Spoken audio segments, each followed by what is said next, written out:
Thank you, Mark. As mentioned, my name is Sean Martinez, and I'm the Technical Account Manager here at SolarWinds. And as you mentioned, today we'll be covering Office 365, specifically around monitoring and securing the tool and how we can give you some better visibility. Like I mentioned, I'm the Technical Account Manager here, so if you have any questions, not only just about today's demo, but really about anything with the SolarWinds portfolio as a whole, just be aware I have our contact information here on our slides. Now, to go through the agenda real quick, we always like to go through real quick Solon's overview about who we are, what we do, and then we'll go into the products of the nature of today's call. So, monitoring Office 365, focusing on performance, talking about security, as well as we will make sure to have a demonstration. We always make sure to have additional resources, and then we'll also have a Q&A available as well in case you have any questions. So SolarWinds at a glance. SolarWinds was started in 1999, originally for monitoring network tools, mostly around the Y2K time. So monitoring to make sure, are we up? Are we having functions? And then really focusing on the biggest issues of the day of, ensuring that we were compatible and working with the systems of the future. So starting with those three tools, we've slowly grown into different areas of not only just network monitoring and management, but also systems management, IT management products, and then growing into our portfolio into different areas of virtualization, storage, cloud, so that we can definitely handle all levels of IT. So, in whatever mission or mission critical tasks you are handling. We have a very large number of subset of customers, over 150,000 registered users on our forum site. And I always say that's a great place for a lot of our customers to not only just interact with the employees of SolarWinds, but also interact with other areas of IT in other realms, since we have maybe lessons learned, things we can have covered in here. And really, with the success of our forum and our products working so well, that's the reason why we are really well known, especially because of the fact that we have over 320,000 customers. But almost every company in the Fortune 500 does utilize us to be able to monitor, manage, really just different types or different areas of their IT infrastructure. And then we also have and support really every branch of the DoD and civilian and intelligence agencies that we do have some sort of installment or deployment available for various tasks out today. So what is the SolarWinds IT operations management? The idea here is that when we talk about IT operations management, it's usually, like I mentioned, we're talking about different facets of IT and just trying to simplify, visualize, aggregate, but also be able to work with all different levels of IT users, directors, CIO, CTOs, and be able to really determine, or aggregate what's going on with the infrastructure and report, notify, or start orchestrating and making some sort of changes. So like I mentioned, we started with a network here at the bottom, but really we're focusing on just network or infrastructure. And then we went on to other areas of database performance, application performance, and then also encapsulating that with the security realm. So that way, if there is something or some area that we are working on, whether it's on premise, in your private cloud, or some sort of private cloud or public cloud, like we're talking today with like Azure or AWS or some other, we have that supportability. There's also the ability for us to have a service management tier so that not only are we able to show you, visualize, and recommend and notify you, but also having some sort of workflow process, some sort of operating procedure, so that way, whenever we do identify these issues, we are then able to, go the step further of troubleshoot, triage, and help to resolve the issues that we've identified. Now, like I mentioned here, today we're focusing on Office 365. So really one of the first things that we always like to talk about is the availability or the uptime of these tools. Especially because, like I mentioned, we are talking about a private or a public cloud. So, obviously these are servers owned by Microsoft, being leveraged by Microsoft for these tools, being able to make sure, first off, are they up and online and available? Because especially if you've seen or have experienced some of the recent outages where Microsoft accidentally released a patch without proper testing and it took down the network in the last 30, 45 days. That's kind of one of the biggest issues a lot of customers are trying to see of, is it us or is it possibly the vendor of this tool or the vendor of the tool that we're utilizing here that's having some sort of issue or outage? Because especially, I always say is, really with all levels of IT, for our first issues or the first area customers will contact is our help desk. So by being able to visualize, monitor, and report the status and availability of the portal overall is a great way so that we can go ahead and visualize, and like I said, show that to all levels of your internal staff. Also make that available to public staff too with our role-based access. And then with our system, like I mentioned, because we're monitoring and reporting, the other area is the continuous monitor aspect. So as we are monitoring this persistently and consistently, are we doing good, better, or worse than we were 1 month, 1 day, or even a year ago as we are doing this continuous monitoring over time?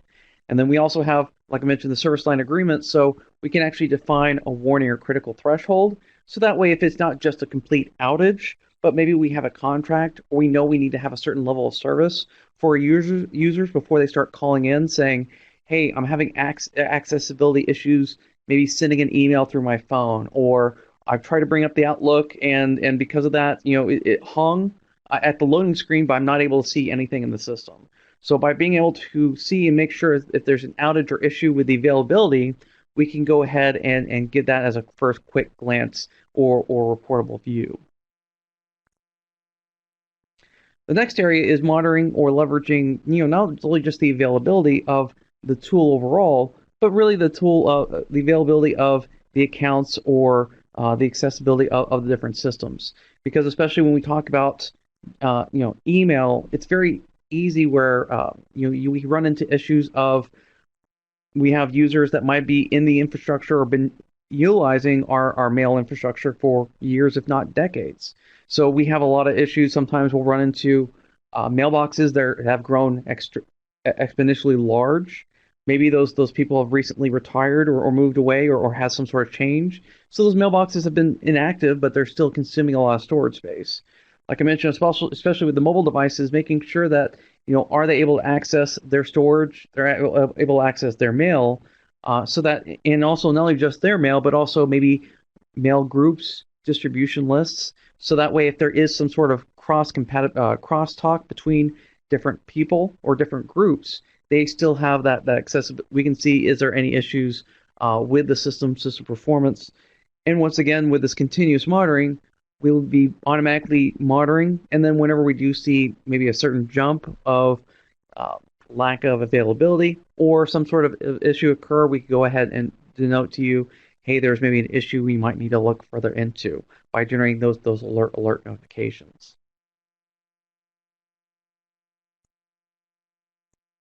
Now, also with the monitoring, there's also the ability for us to not only just report the availability of the system, but also report a little bit of the security as well. So that way we can help to make sure that, are we compliant with our tool with Office 365? Because especially when we talk about things like, lost passwords, mailbox security changes, suddenly one of the biggest issues I used to have where there was a reply all on one email that went to every user in the email system. So we could go ahead and take a look at some of those irregularities to see maybe when it first occurred, and then maybe be able to identify if it's happening again to maybe make some sort of notification out to our system saying, hey, be aware about these issues. So that way, if there is any issues with maybe someone sending too many emails or sending email to everybody in the whole enterprise, also maybe attachment size. So things that can also be not only just leveraging the data traversal as it's going in and out between the mailboxes, but also that storage going to the cloud and going back to all the different users. So that's a different area in here, is being able to kind of report that usability and then give you a better view and visual view of the compliance visibility here for reporting the individual user accessibility. Now, a lot of this in here I've been talking about it really covers really two of our tools. We talk here about server and application monitor, and then I'll be talking here a little bit about our access rights. But especially when we talk about the server and application monitor, what we try to do is make sure that you have, like I said, with the continuous monitoring, we're consistently pulling this, and giving you the metrics at a glance. With those service line agreements, you also be able to help make better informed decisions, so that way you can really reduce spending not only on the understanding what's going on, but also better understand what's going on with the system as we start monitoring this data over time. Now, there's also a lot of metrics of not only just the usability of the users, but also licensing. So if we need to know if we are overutilizing our licenses, underutilizing, maybe we have a lot of inactive users that are, still consuming that license. So that's some of the reports and some of the visibility views that we also have in here is the ability for us to show those subscriptions assigned by each user. Like I mentioned, one of the first areas I was really working on or talking about first with our server and application monitor. But now that we talk about, going into different areas, talking about, provisioning and permission access, but also I always say is historical permission access. Since that's the number one issue you'll never really see in Active Directory is what was the user's permission access, not just today, but a week, a month, through 2, 3 months ago.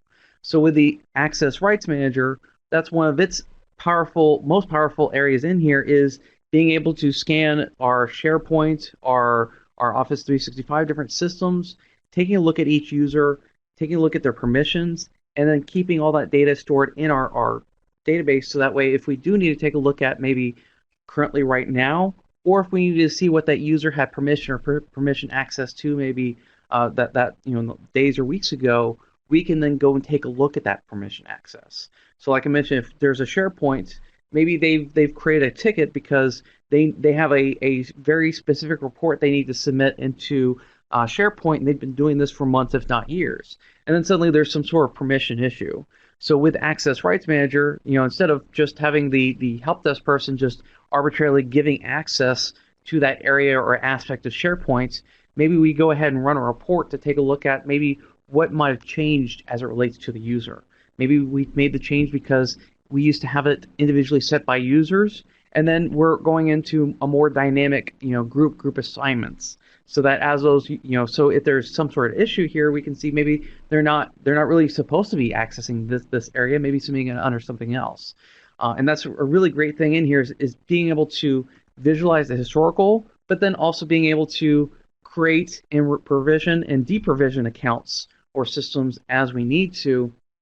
And then, like I said, because we're keeping that history, that's a great way of us to see, if there was any modifications, because we do have a little a logbook basically showing you all the tasks and all the changes that have occurred day after day after day. So that way, if we do need to see like when that change occurred, maybe who did it, when it occurred, all that will be stored in its logging system. So that way we can have that as an additional report or a visible view. Now, like I mentioned, there's also that auditing, so that there's a lot of the permission auditing, not only just for SharePoint, but also for OneDrive. So that if you do need to make sure that, do we have appropriate security, leased, do we have leased in, or like I said, do we have groups, what type of groups, who modified the groups? We'll be able to report and reflect that as a compliance policy report in our Access Rights Manager.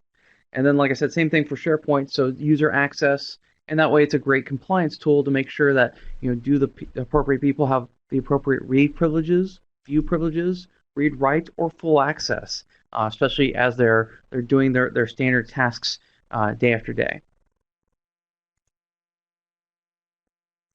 Great, so I'll go ahead and go to the demo here real quick. Okay, great. So under the Office 365 summary here. So really what I'm doing here is I just went under our online demo, our oriondemo.solarwinds.com, in case you just want to access this later on after this webinar here. You can also go under My Dashboards, Applications. We actually do have a specific Office 365 view, so that way you can kind of get a contextual view of not just any application, but also of some of the more key applications like I mentioned here, since we are talking about this. So if you did need to go into other areas of more, maybe we're currently on Exchange and thinking about moving to Office 365, we do have that Exchange view, SQL, or also any of the other applications for application monitoring.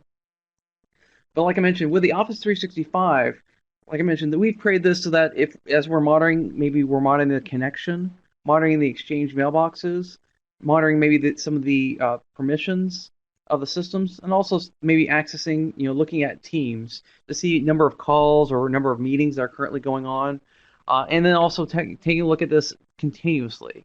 So with these, each one of these applications, they have a service line agreement. So if we did see, a certain number of files have a sudden jump in number or difference in number, it could go ahead and let us know that, hey, it was an abnormal read cycle over the last 5 or 10 minutes, or maybe 30 minutes or an hour. Maybe we need to take a look into this a little bit further, because there's that sudden storage and utilization.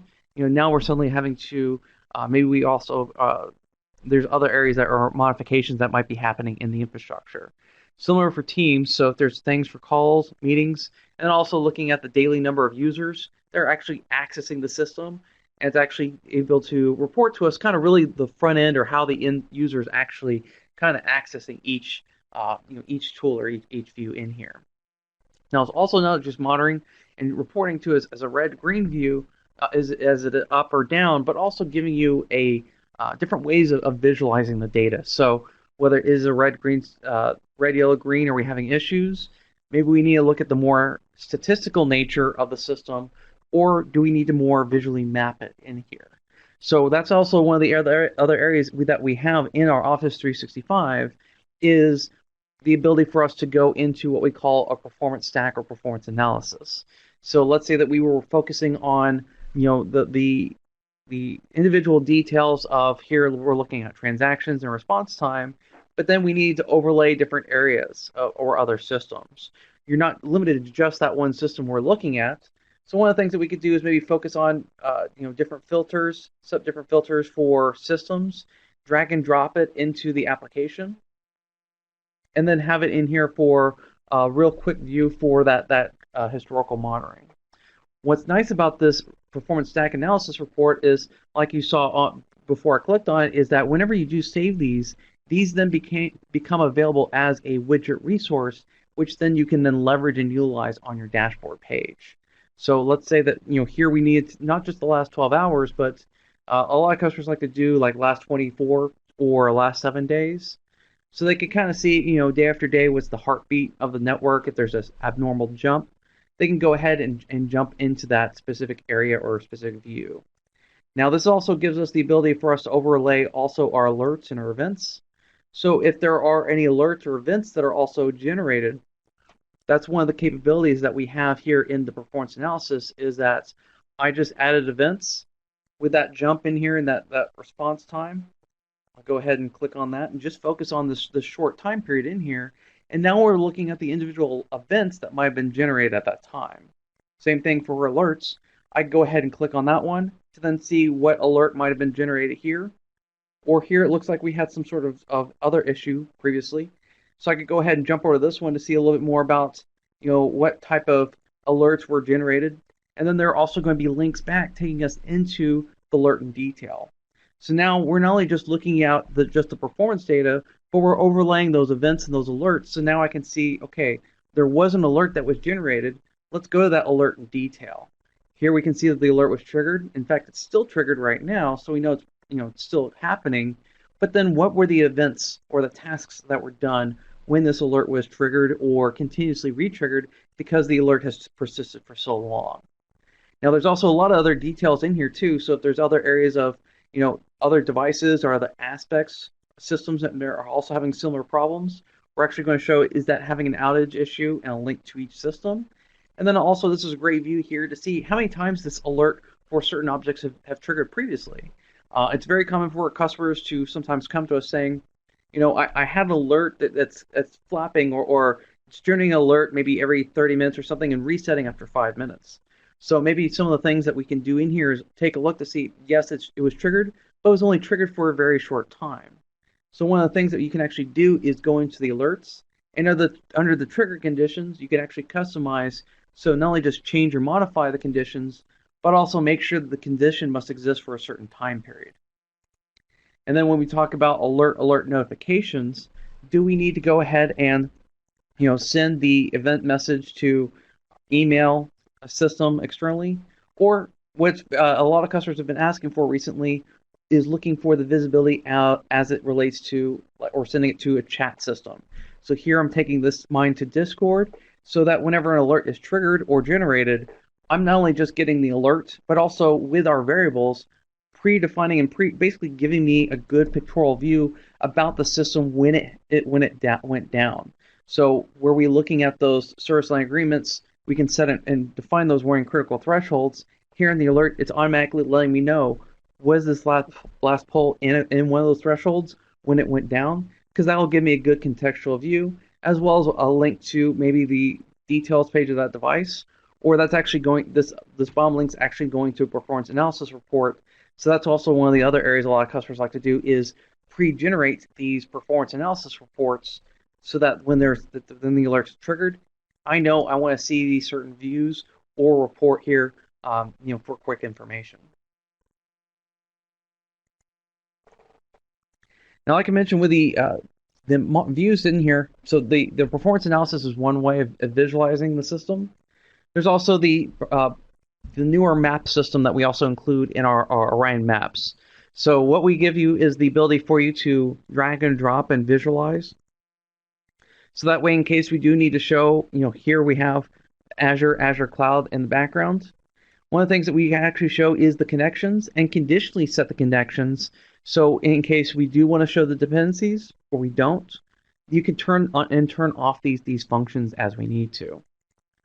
So here I can turn on the application or turn off the application dependencies, the standard dependencies. Maybe we don't want to see the members of a group. So you can see very quickly I can turn on and turn off conditionally to show maybe just the network topology, but not the dependencies, or just the dependencies, but not the topology. So it's very nice for you to go in here and set and modify these as you need to. And you'll notice that each one of these systems,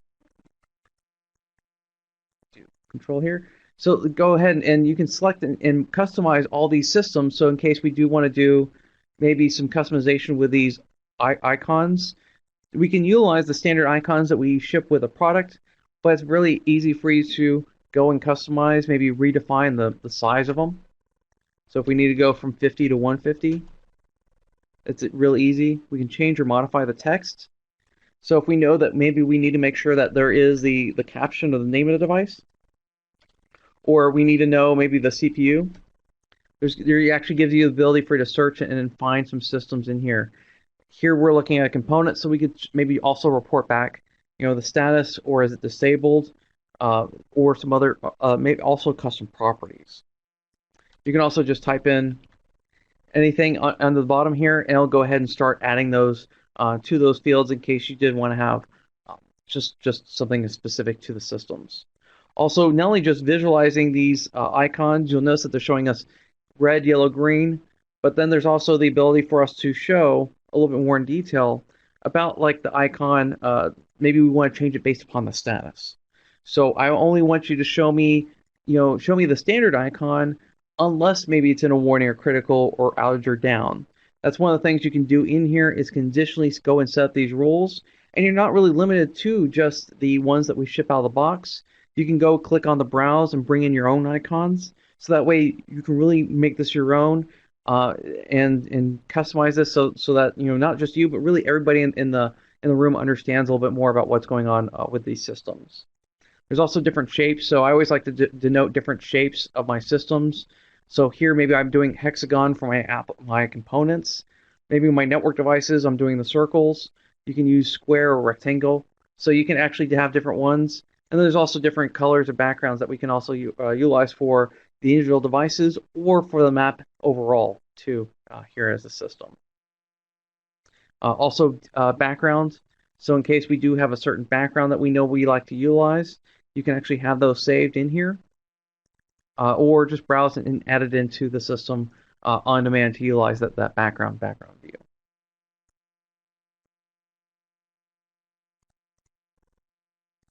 Here, let me bring up the applications here.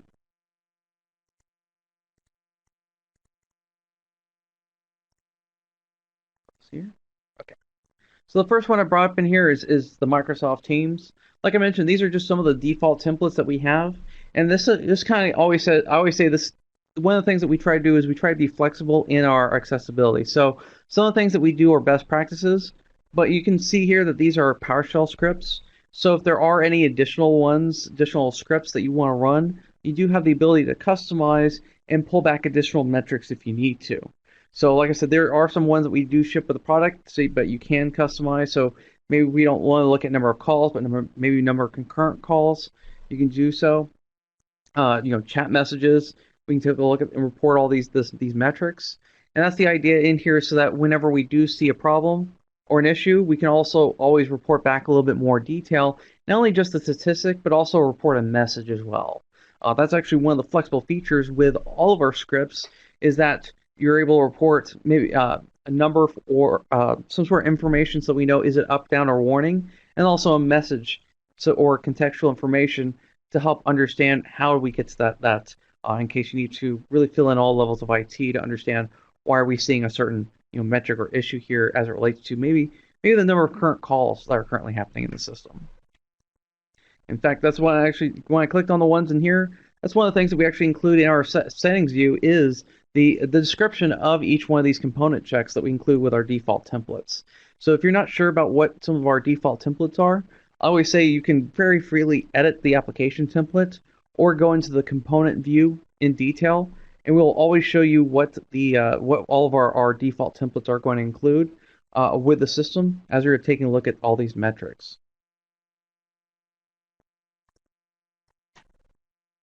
So here we're looking at number of calls or systems or for teams. I'm just going to jump over to our next one in here. This one is for the OneDrive. So looking at our share drive here, we can take a look at total files active.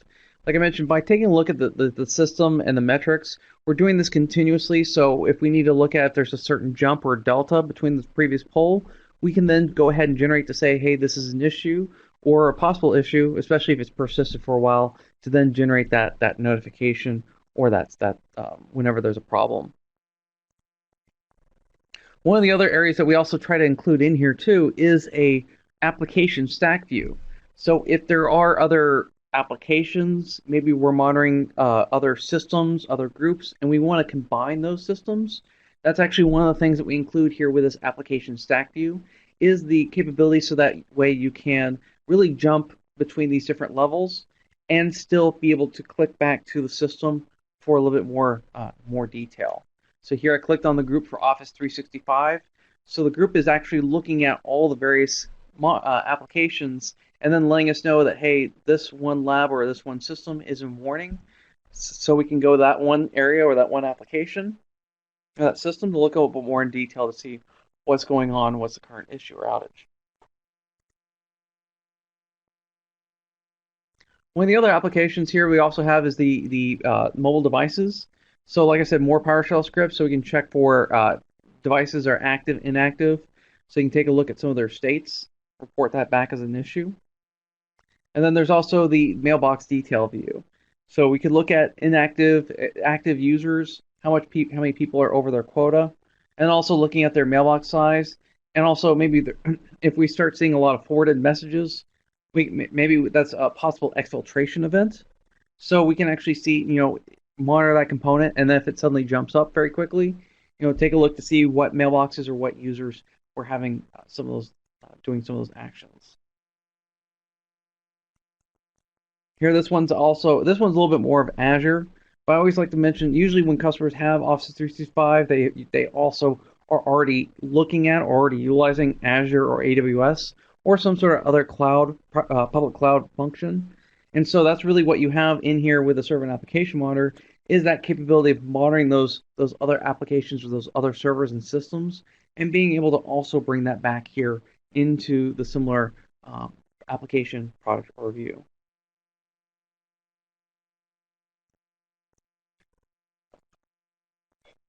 Now, the other product I also mentioned was our Access Rights Manager. And our product, the Access Rights Manager, is a little bit different. But one of the first things I wanted to bring up in here was, like I mentioned, there's multiple different connectors. So whether we connect to your on-premise file server, maybe you have a OneDrive or Azure Drive, Azure as your backend storage for your as a file server. There's also supportability for SharePoint on-premise, or the Office 365, to be able to go and discover and monitor all the permissions, accessibility, and to see a little bit more about, like I mentioned, a little bit more about the users, and be able to really just not only take a look at the latest scan or what's currently going on, but also jump back historically. So it's very common where I like to go back. Usually, I always like to go back at least 1 or 2 weeks because, like I mentioned, one of my biggest issues, especially when I was doing sysadmin and help desk work, was a lot of it was customer said it was working previously, but it's not working now. So here, what I could do is take a look or search based upon a server or search based upon maybe an Active Directory group or user, and then be able to search that user or that SharePoint or the OneDrive and be able to kind of relationally see how all these systems interconnect. Now, like I mentioned, there is a logbook that we do keep in here. So as we are doing all these various checks and scans, maybe I wanted to see a report about what happened on the 20th. So I can see all the different various events that might have happened on certain days, and then have this as available as an external report to be able to report to us, what users were going or happening or what were they doing against the system. Now, the Access Rights Manager also has a lot of different reportable views, not only just for the different cloud systems, but like I said, for Active Directory too, for our AD users. So if we did need to look at the accounts in detail, maybe inactive accounts, organizational unit members and their group memberships, and also looking at the different file servers and different reports. So there's a lot of different unresolved SIDs is a great one because if unresolved SID, maybe the account's been removed, distribution group was maybe recreated, and we don't have that old information anymore. So let's go ahead and click on maybe the unresolved the system IDs or member IDs of that object in Active Directory. Like I mentioned, there's just a lot of different reports that we can all do in here. A great one I always say I like to run is authenticated users or everyone. I shouldn't have, I always say at the very least, I should never see everyone in any of my file servers. Maybe a newer person has set up authenticated users as a troubleshooting aspect, but it's not properly resolved that permission or change that out. So when we scan all the different file servers, SharePoint systems, we can go ahead and create this report and then find all the different authenticated permissions against the file systems or applications to be able to report back what was going on with those various systems or aspects. I'll show similar to what we have in our system. One of the things we actually show is permission access. So here, if I look at, I'm just doing a file server, but this would be same with your cloud systems. Whenever you go into all the various drives, we'll show you permission access, and then be able to go back in here to see what's going on. Now you'll notice at the top here it's saying you're viewing historical data. So there is a comparison because you can do scan comparisons. So in case we did need to look at the differences, you can do so with your file system, SharePoint, or all your different various users or directories. So that's a great way of, like I mentioned, not only just getting that historical point in time, but also comparing against now versus what we saw in the past, be able to see maybe what has changed or what's been modified. Great. So I always like to take a little bit, just like I mentioned, I always like to go just really, really quick into the demo just to show you a little bit about what we can kind of do in the system. But I do like to mention that we do have a lot of use case pages, solutions, a little bit more about different areas of how you can access, get a little more information. Like I mentioned, I try to make this as general as possible because we're not quite, a lot of people are in different areas or aspects of Office 365. So if you are, whether you are just maybe you're looking into it as a first time aspect, we're told to at least kick the tires or at least evaluate it. You're implementing, or if you've already migrated or you're in full implementation, we have different reports, different use case scenarios, and solutions that are available for you. Like I mentioned, not only just Office 365, like the mailboxes, but also the SharePoint or OneDrive. And then if you are still on premise with your Exchange, we still have a lot of those areas for you to cover. So if you do need to look at mailboxes, what servers those users assigned to, we do have a lot of use case pages in the system. And then with that Access Rights Manager, the audit management use case is also a great option for you to take a look at too. So here I just want to go ahead and break it out to a quick question and answer real quick. So it looks like I have a couple questions in here. So let me take a look at my first question.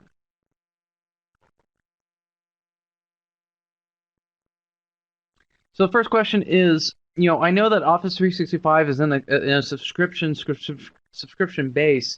What is has SolarWinds also been looking at a subscription as well? And that's a great question. In fact, historically, we've always sold our products as perpetual, which means if you purchase the product, you will always own or have access to the system. But if you do need to use it for short contracts or just on demand, we do have a subscription base that's available for all the applications. The only one that we don't have it right now is that Access Rights Manager. That one still is on the perpetual license model. And then another question a customer was asking about was audit logs or audit sources from the various cloud or Office 365 type system. So that's actually a great question. In fact, that's one of the areas where SolarWinds is currently expanding and working on right now.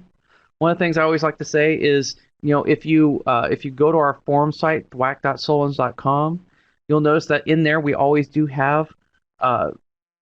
always do have the ability for us to for you to submit feature requests. But I always say that's a great area for you to talk to our UX team or our user experience team, because whenever we add or build certain new functions, we always like to take current customers that own the product to understand, if we were to add this feature, how can we make sure that you are successful with this in the tool? So I always say definitely take advantage of the system in case or the UX on our forum site, like I mentioned, so that way you can definitely not just make the tool better for you, but really better for everybody. Oh, thank you, Mark. So actually, my marketing person just told me we actually did make the ARM a subscription, so it is available for uh, yeah, as a subscription base.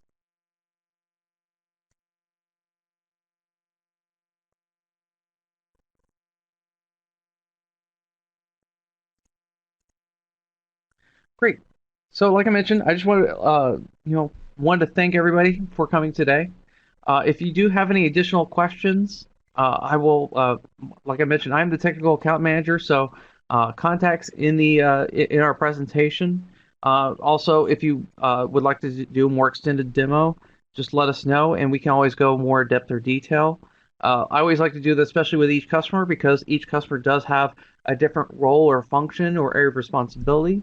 So always just make sure to let us know so that we know where to definitely go and expand on here in the near future. But like I mentioned, well, one last, like I mentioned with the contacts. So here's our contact details.